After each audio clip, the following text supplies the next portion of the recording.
자, 2018년 오늘 9월 19일 수요 공부 앞에서 찬송 불렀고요. 이제 기도문을 같이 읽을 차례입니다. 오늘도 역시 어거스틴의 기도문을 택했습니다. 오늘은 좀 더 짧습니다. 한 칸밖에 되지 않네요. 제목은 이렇습니다. 명하는 것을 주시고 원하시는 것을 명하소서. 제목이 조금 야릇합니다. 이게 뭐야? 이런 생각이 들죠. 명하시는 것을 주시고 원하시는 것을 명하소서. 한번 제가 읽어보겠습니다. 주님은 우리에게 절제하라 명하십니다. 바로 이 절제로 말미암아 잡다하게 분산된 우리 자신은 거두어 모아져서 본래 하나로 돌아오게 됩니다. 정말 중요한 표현입니다. 누군가가 세상의 것들을 사랑하되 세상 그렇지 않을 수가 없죠. 우리는 주님을 위한 수단으로 사랑하지 않고 주님과 동등하게 사랑하면 그는 주님을 덜 사랑하는 자가 됩니다. 이게 한 연이고요. 두 번째 연, 항상 타오르며 결코 꺼지지 않는 사랑이요. 나의 사랑, 나의 하나님이여. 간구하오니 주님의 사랑으로 나를 불태워 주소서. 주님은 우리에게 절제하라 명하십니다. 주님이 명하시는 것을 주시고 주님이 원하시는 것을 명하소서. 아멘. 이렇게 됐습니다. 잠깐 설명하겠습니다. 여러분들 읽으시면서 속으로 어떤 생각이 들었는지 모르겠습니다. 시도 해석을 해야지 되잖아요. 기도도 똑같습니다. 이건 우리의 영적인 시니까, 기도는 영적인 시니까 여러분들이 그냥 해석하지 않고 읽어도 됩니다. 기도를 시를 늘 해석해야만 되는 건 아닌데, 공부하는 시간에는 국어 선생이나 국문학 시 전공 선생이 이거를 해석하듯이 기도문도 그렇습니다. 주님을 부르는 거예요. 주님. 참, 우리가 어떤 걸 주님이라고 부르는 것 자체도 은총입니다. 사람들은 되게 이게 명확하지가 않습니다. 주님 하면 이런 말은 좀 하지도 않고요.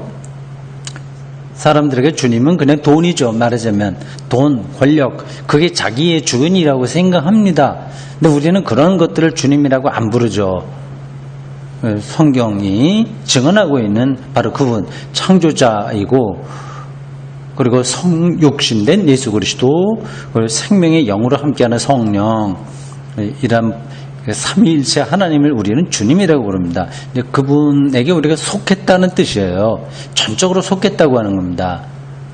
주님이라고 부르는 것 자체도 우리의 영혼의 어떤 깊은 울림이라고 할 수 있습니다.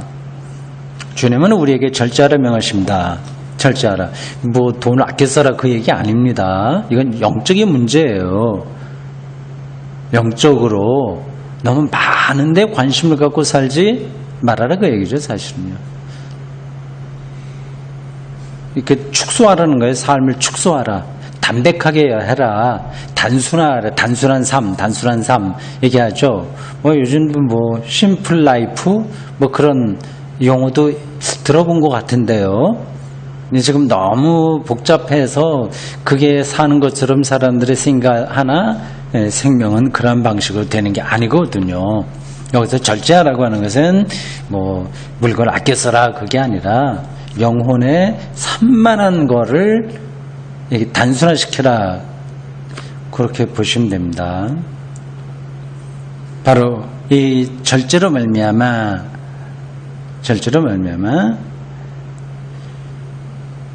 잡다하게 분산된, 이거 정확하게 표현되고 있습니다. 잡다하게 분산되었다.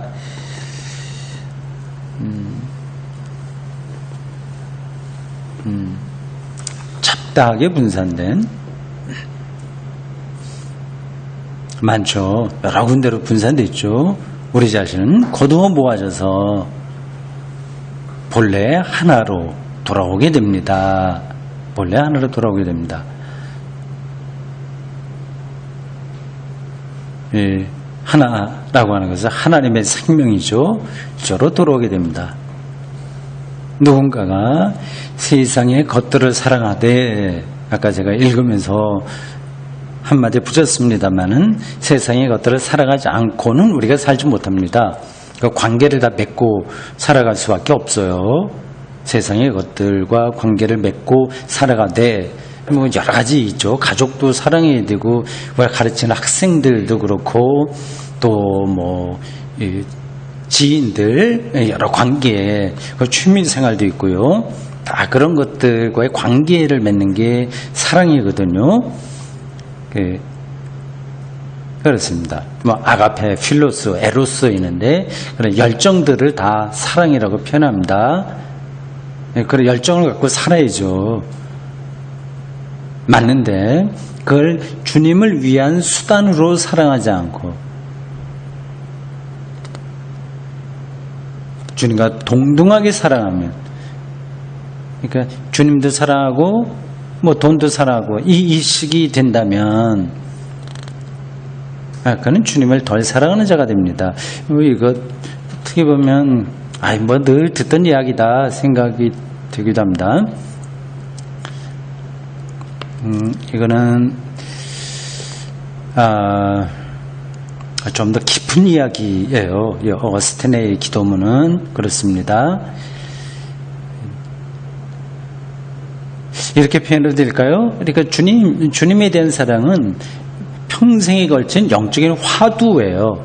그러니까 하나님의 사랑에 우리의 생명이 전적으로 의존해서 살아가야 되는 거고, 그런 하나님과의 관계가 더 밀접해지기 위해서 다른 것들을 하게 되는 거죠. 그렇게만 이해하시면 되겠습니다. 항상 타오르며 결코 꺼지지 않는 사랑이에요.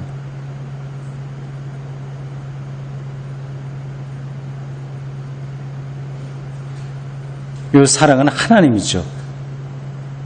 하나님을 향한 영혼의 울림, 공명이라고 할 수 있습니다. 이게 우리 안에 늘 타오르고 있어야 우리가 살아갈 수 있습니다. 나의 사랑, 나의 하나님이요. 그러니까 여기 사랑과 하나님이 같은 거죠. 하나님을 사랑으로 경험하는 겁니다.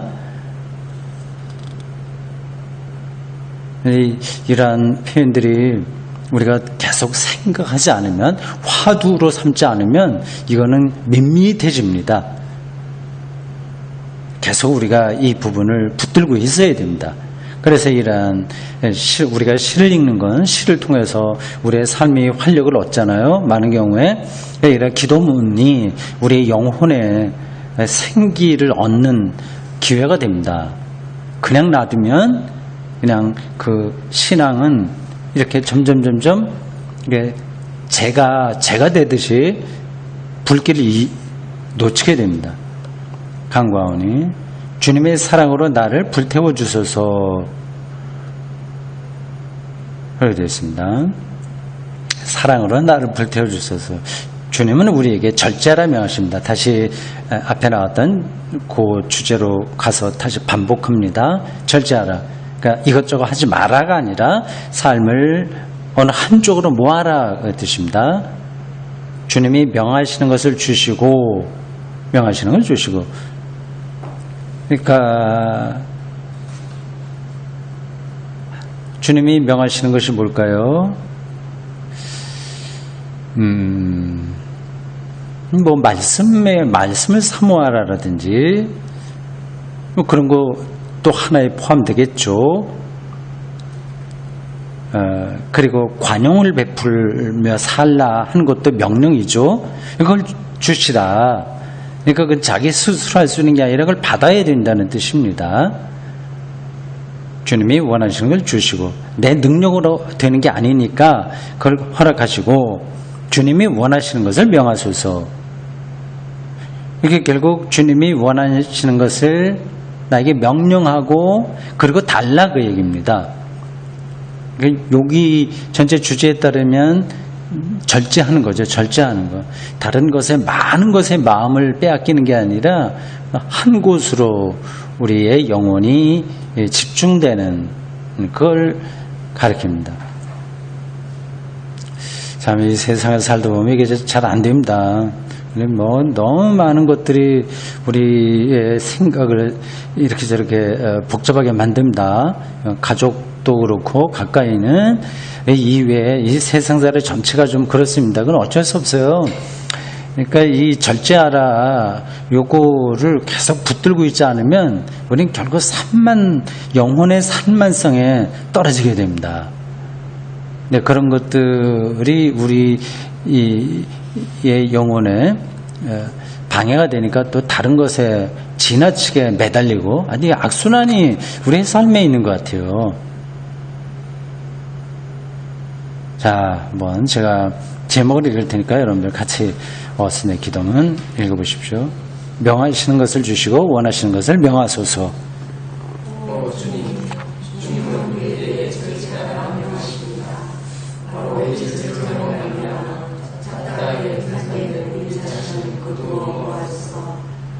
하나로 돌아오게 됩니다.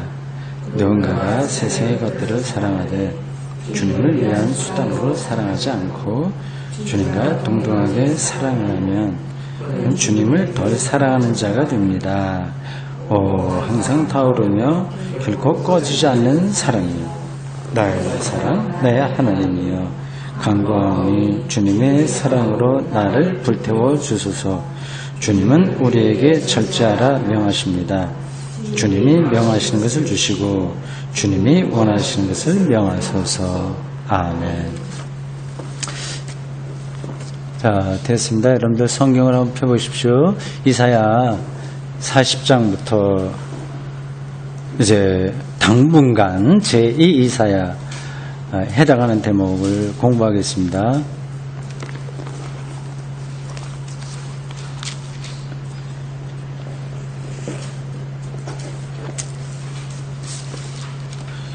(40장부터) 55장까지가 한 단락입니다. 두 번째 단락입니다. 그걸 제2 이사야라고 합니다. 그러니까 8세기 초반에 활동했던 원래 이사야하고는 다른 시대에 살았던 사람의 기도문이기도 하고 또 설교이기도 합니다. 이 40장이 대단히 은혜로운 말씀들이 많이 나와요. 여기에 많이 나옵니다. 그리고 신약하고도 연관이 좀 많이 됩니다. 그래서 앞에서 본 것보다는 40장부터 나오는 두 번째 이 단락이 우리들에게 훨씬 더 익숙하고 은혜로울 겁니다. 40장부터 55장까지 두 번째 단락을 이제 당분간 보겠습니다. 여러분들에게 나눠드린 문건에서 이사야 40장에서 55장까지에 대한 설명이 있습니다. 우선 그거를 읽겠습니다. 여러분들에게 나눠드릴 문건은 독일 교회가 예배 성경으로 쓰고 있는 루터 성경. 네, 오래전에 번역한 거죠. 오래됐습니다.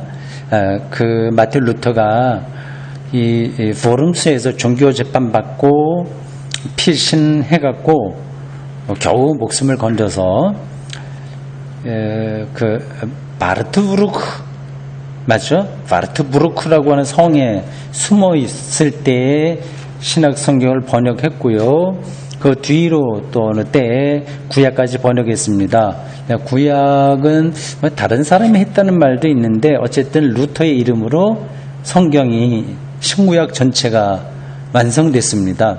그걸 이제 그 독일 교회가 예배용 성경으로 사용합니다. 거기에 그 독일 신학자들이 주석을 달았습니다. 그게 참 좋아요. 그래서 그 성경은 이제 있습니다.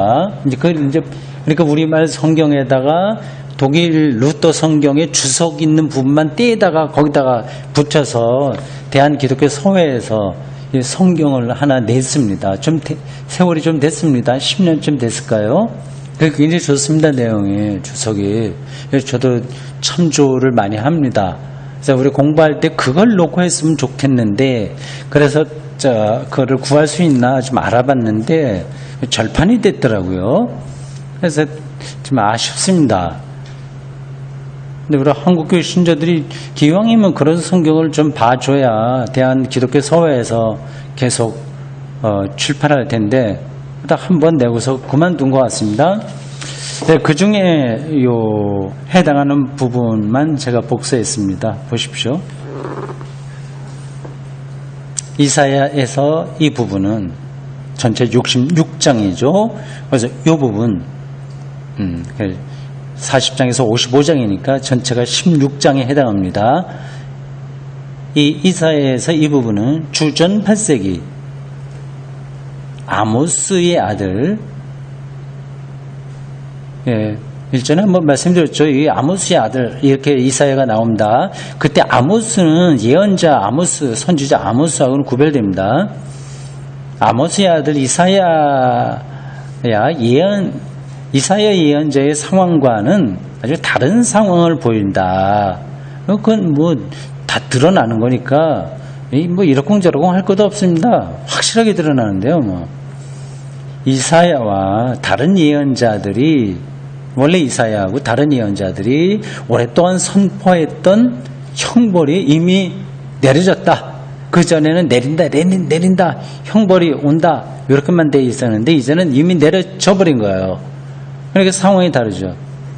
유다 왕국은 무너졌고 기원전 587년이에요. 587년에 완전히 멸망했는데 그 10년 전, 그보다 또 10년 전 597년도에 일단 한번 포로로 잡혀가기도 했습니다. 그때는 여차여차해서 왕국이 망하는 것만 면하고 지났는데 10년 후에는 완전히 다 망해버렸습니다.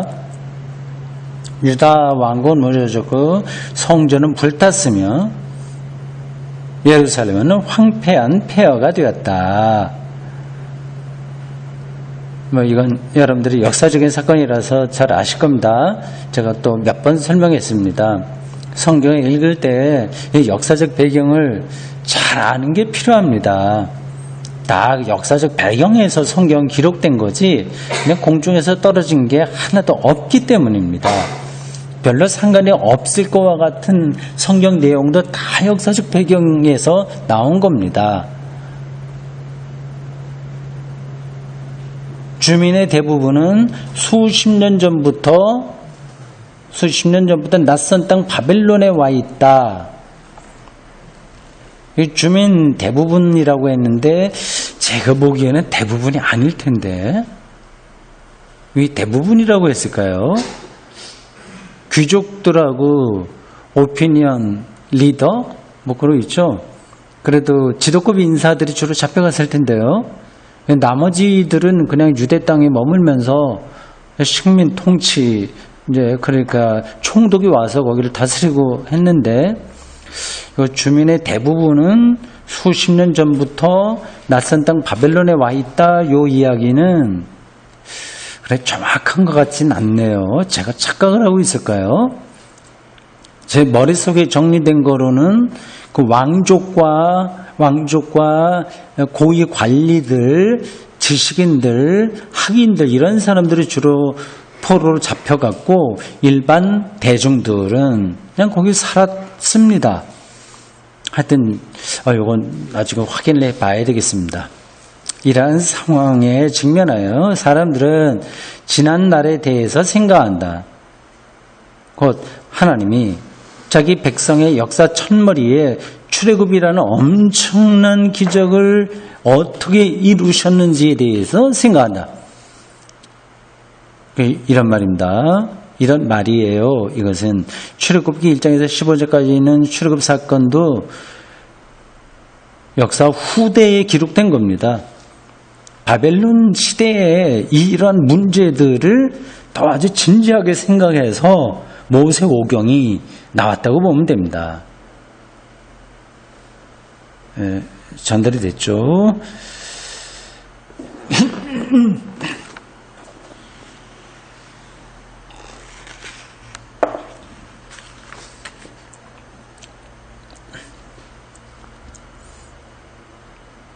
그러나 과거를 생각한다고 해서 현재가 더 견딜만해지는 것은 아니었다.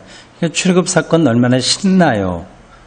많이 생각해 봤지만 그렇다고 해서 고달픈 인생이 다 해결되나요? 그렇지 않죠.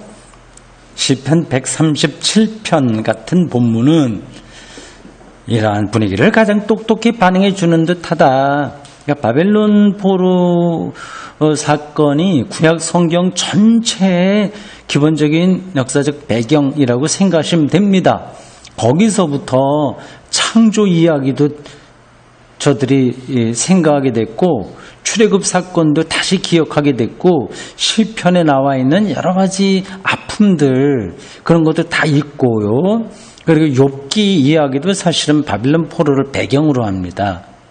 그러니까 이 587년에 시작해서 50년 동안 지속됐던 이 바벨론 이 포로 사건은 유대인들의 전체 영성에 그리고 성서 구약 성경에 가장 중요한 토대다 생각하시면 되겠습니다. 시편 137편도 그런 분위기를 보여주는 거죠.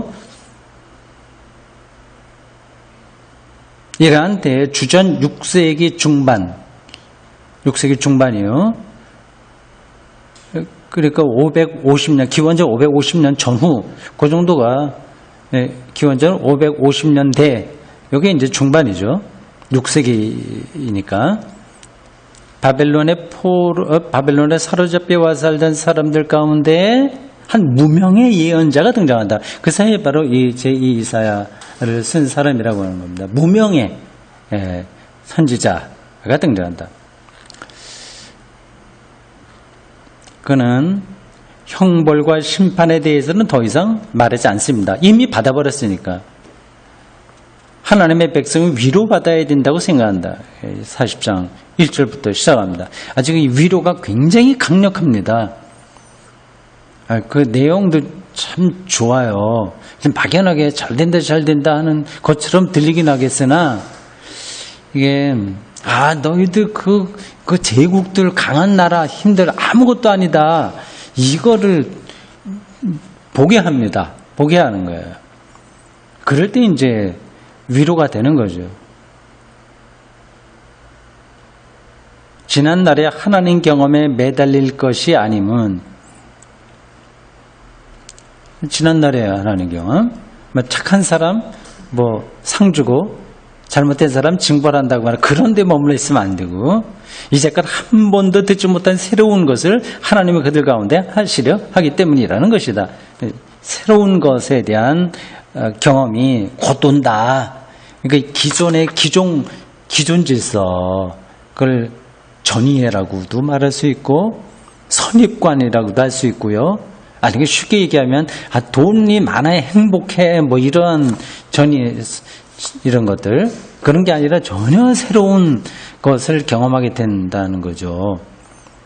온갖 절망을 거슬러 이 예언자는 자기 백성을 늘 사랑하셔서 늘 건지려 했으며 이제 자신의 영광을 위하여 하나님 자신의 영광을 위하여 자신의 계획을 이루시려 하는 하나님에 대해서 얘기한다.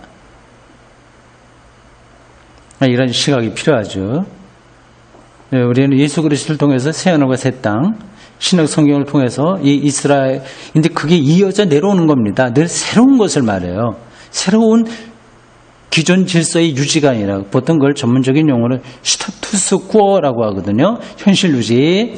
그게 기존 질서에 그냥 그래서 힘센 사람이 모든 것을 장악하는 그게 아니라 하나님이 하시는 새로운 일, 그걸 봐라 하는 거죠. 이스라엘이 그들의 참된 임금으로 이해했던 하나님이 이제 자신이 그런 임금이심을 입증하실 터인데 그것도 이스라엘만을 위해서가 아니라 전 세계를 위해서다. 이 하나님의 일에 대한 전망이 민족주의 안에 떨어지지 않고 보편 역사, 보편 세계 전체 곳까지 확장되고 있습니다.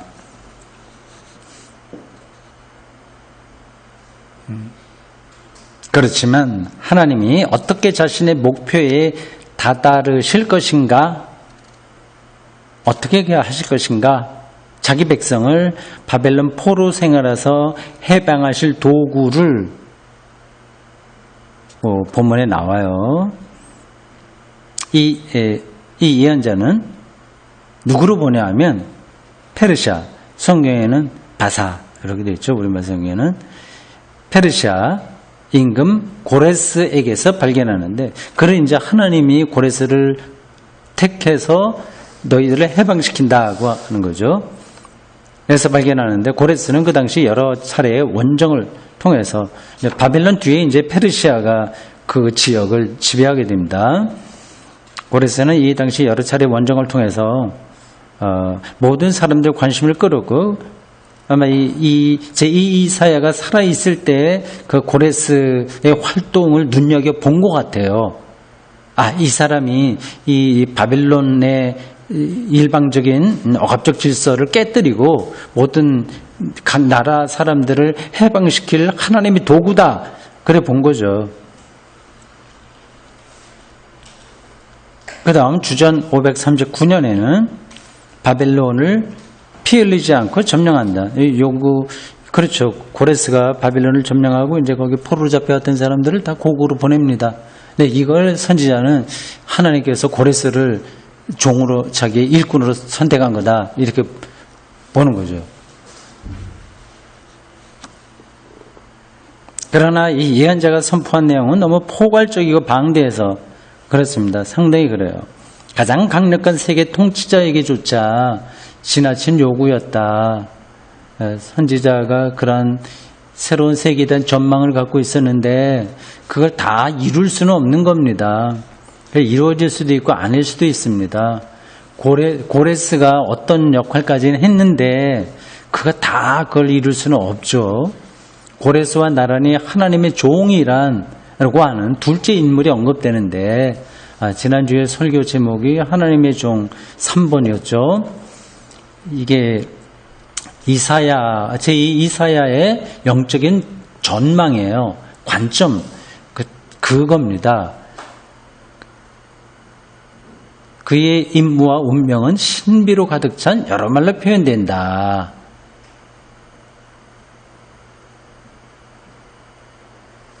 여기는 하나님의 종이 몇 군데로 더 나오네요. 저는 3군데로 알고 있었는데 여기 보면 42장 1절에서 4절, 49장 1절에서 6절, 50장 4절에서 11절. 난 여기까지만 봤는데 그 다음 52장 13절에서 53장 12절까지 여기도 있네요. 네, 이렇게도 보고 저렇게도 볼 수 있겠죠. 하여튼 하나님의 종이 출현합니다. 이거는 고레스라고 하는 사람은 역사적 실존 인물이었는데 하나님의 종은 그런 건 아니에요.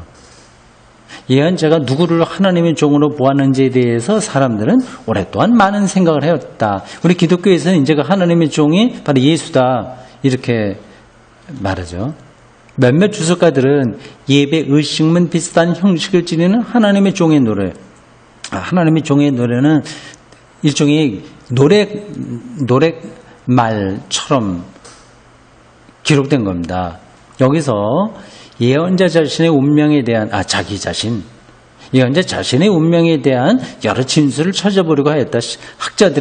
구약 학자들이 그렇게 저렇게 많이 연구를 한 거예요. 도대체 종의 노래로 우리가 분류할 수 있는 이런 거는 누구를 생각하고 이렇게 쓴 걸까 하다 보니 여기 예언자 자신이 아니냐, 운명이 아니냐 그렇게 학자들이 봤다는 거죠. 유대교에서는 일반적으로 이 종을 개인으로 생각하지 않고 이스라엘 백성 전체의 운명과 관련시키고 자기 민족이 하나님의 종이다 하는 자기 인식이죠. 이스라엘이에요. 때로는 기다리던 메시아일 것이라고 보기도 한다. 그리스도교인들은 이 여러 본문에 무엇보다도 53장에 예수 그리스도께서 모든 사람들을 위해 이루신 바가 미래에 선포되어 있다고 생각한다. 이 문명의 예언자의 말씀 모음은 여러 가지, 이 성경은 다 모음집이에요. 이걸 뭐 어떤 한 사람이 다 한 거일 수가 없죠.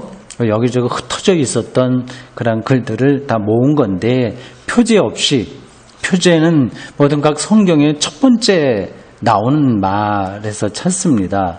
1장 1절에 보면 그렇게 표현되어 있거든요.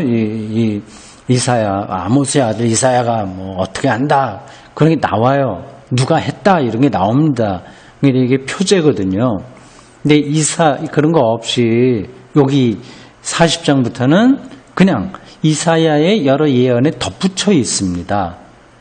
원칙적으로 하자면 40장 1절에서도 누구누구의 아들 누구누구다가 뭐 하나님의 말씀을 받아서 너희들에게 선포한다, 이런 게 있어야 되는데 없죠.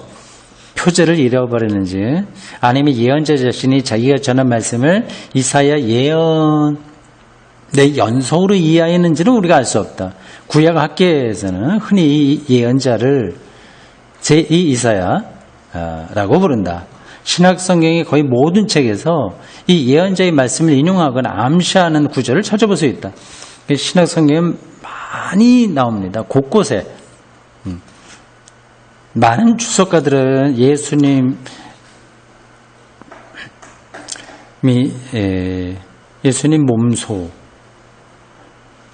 몸소가 뭐예요? 스스로라고 한 뜻인가 보죠. 예수님이 스스로 자신의 보내심을 받은 자신의 운명을 그런 말씀에 비추어 이해했으면 알아차릴 수 있다고 생각한다. 예수님도 이 이사야에 나오는 구절들을 많이 읽으셨을 테니까, 바로 여기서 자기의 사명을 찾은 거 아니냐, 그렇게 볼 수 있다고 하는 거죠. 하나님의 임금시라고 이 예언자가 전해준 말씀은 하나님 나라에 대한 신약 성경의 선포에서 넉넉히 다시 발견할 수 있다.